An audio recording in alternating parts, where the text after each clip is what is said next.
ये कहानी है उस लैंडलॉर्ड की जिसकी उस वक्त माल रोड पर गाड़ियां चलती थी जब लाहौर में चंद सौ गाड़ियां ही होंगी। वो होटलों और सिनेमाओं का भी मालिक था। इंतहाई खूबसूरत, बामरबत और शरीफ इंसान के तौर पर उसका नाम लिया जाता था।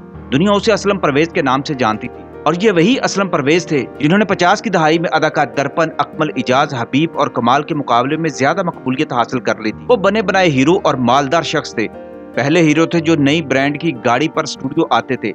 लोग असलम परवेज की किस्मत पर रश करते थे और कहते थे कि वो सालहा साल तक बतौर हीरो फिल्मों पर छाए रहेंगे। उन्हें मैडम नूरजहां का हीरो भी कहा जाने लगा था, मगर फिर एक ऐसी डांसर के इश्क में उन्होंने अपनी साख भी बर्बाद कर ली और हीरोशिप से भी महरूम हो गए, जो एक नाकाम अदाकारा थी। असलम परवेज पाकिस्तान के पहले फिल्मी हीरो थे जिन्होंने बादशाह विलन के तौर पर मकबूलियत हासिल कर ली, मगर हीरो से विलन बन जाना उनके लिए नहीं बल्कि पूरी फिल्म इंडस्ट्री के लिए एक सानेहा था। किमाड़ी से आगे तो तुम गए नहीं, तुमने दुनिया कहां से देखी भैया।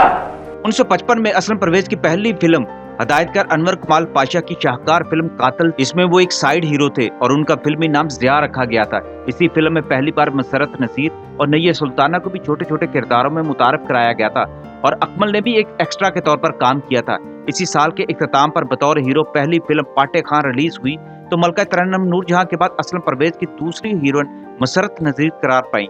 1957 से 1958 तक असलम परवेज की 12 फिल्में रिलीज हुई और ज्यादातर कामयाब साबित हुई। अगला साल असलम परवेज की फनी जिंदगी का एक यादगार साल था जब उनकी मैडम नूरजहां के साथ सबसे बड़ी फिल्म कोयल रिलीज हुई थी। 1960 असलम परवेज के इंतहाई अरूज का साल था, लेकिन इसी साल वो बाकायदा तौर पर एक फिल्म सहेली में विलन आ गए। एक हरजाई हीरो होते हुए अब वो एक मुकम्मल विलन बन गए थे और उस साल की रिकॉर्ड 12 फिल्मों में सबसे कामयाब फिल्म सहेली थी। 1961 में असलम परवेज की मकबूलियत का ग्राफ गिरना शुरू हो गया था और 8 में से कोई भी एक फिल्म कामयाब ना हो सकी। इन नाकामियों की सबसे बड़ी वजह आम दर्जे की अदाकारा और डांसर खैबर सुल्ताना थी। ये असलम परवेज की जिंदगी का दूसरा बड़ा स्कैंडल था। इससे पहले उन्होंने अदाकारा बहार के साथ जीवन गुजारने का वादा किया था, मगर उनकी जिंदगी में बहार ना आ सकी। दूसरा स्कैंडल खैबर सुल्ताना के साथ ऐसा बना कि वो इस हीरो की जड़ों में बैठ गई।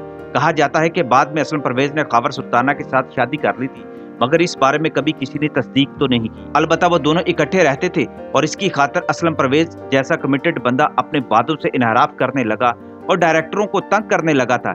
ये भी कहा जाता है कि खैबर सुल्ताना ने दरअसल बदला लेने के लिए असलम परवेज को अपने जाल में उलझाया था।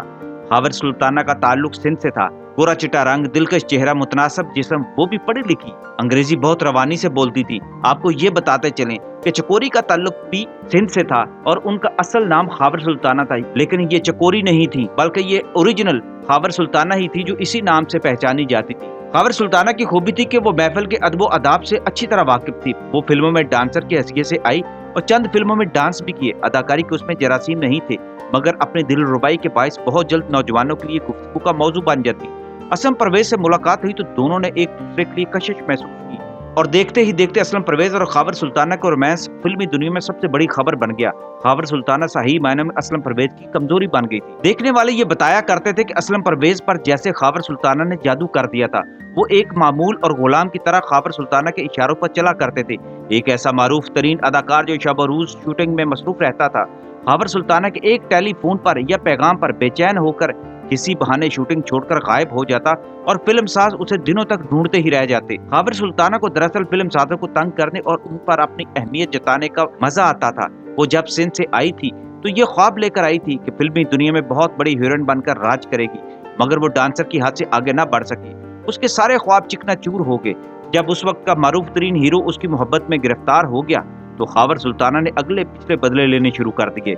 जब फिल्म साजों की शूटिंग के प्रोग्राम खत्म होने लगे और उन्हें नुकसान से दो चार होना पड़ा तो फिल्मी हलकों में अफरा तफरी फैल गई, मगर ये सब देखकर खैबर सुल्ताना खुश हुआ करती थी। उधर असलम परवेज का रवैया अजीब था। जब फिल्म साज या उनके दोस्त अहबाब उन्हें एहसास दिलाते तो वो बहुत नदामत का इजहार करते और वादा कर लेते कि आइंदा ऐसा नहीं होगा, मगर उन्हें तो अपने ऊपर इख्तियार ही नहीं था।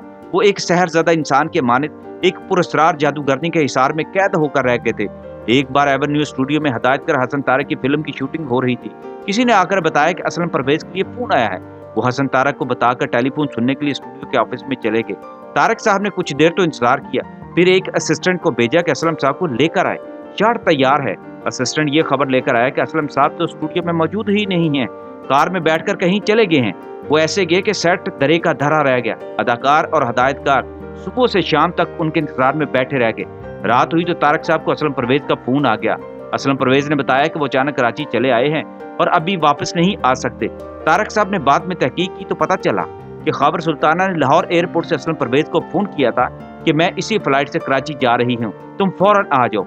असलम साहब ने ना आओ देखा ना ताओ, उसी आलम में स्टूडियो से एयरपोर्ट पहुंच के और वहां से खैबर सुल्ताना के साथ कराची चले गए। ये तो सिर्फ एक वाकया बयान किया गया है, इस तरह के वाकयात आए रोज पेश आने लगे थे। असलम परवेज आउटडोर में किसी की शूटिंग कर रहे होते तो खैबर सुल्ताना पहुंच जाती। असलम परवेज बातें करते हुए उसे कार तक छोड़ने जाते और फिर खुद भी गायब हो जाते। असलम परवेज पर हीरो के तौर पर अचानक जो जवाल आया उसका सबसे बड़ा सबब खैबर सुल्ताना थी। कई फिल्म साज कहते कि असलम परवेज को फिल्म साजों की बददुआ लग गई है, क्योंकि उन्होंने बहुत से फिल्म साजों के लगे लगाए सेटों का नुकसान कराया था और शिफ्टें भी बर्बाद करके उनका सरमाया जाया करा दिया था। ये हकीकत अपनी जगह मौजूद है कि असलम परवेज मसरूफ तरीन और मकबूल तरीन हीरो के मुकाम से अचानक ऐसे गिरे कि तमाशाई फिल्म तो क्या सिनेमा घरों के बाहर उनकी तस्वीर तक देखने के रवादार न रहे थे। उधर खैबर सुल्ताना से जब कोई शिकायत करता तो एक दिलनवाज मुस्कुराहट उसके होंठों पर फैल जाती। वो कभी कोई सफाई पेश करने की कोशिश न करती, न इस पर कोई तबसरा करती, सिर्फ मुस्कुराकर खामोश हो जाती। मगर इसमें कोई शक नहीं कि उसे अपनी अहमियत और असलम परवेज जैसे हीरो पर अपनी गिरफ्त का पूरी तरह एहसास था।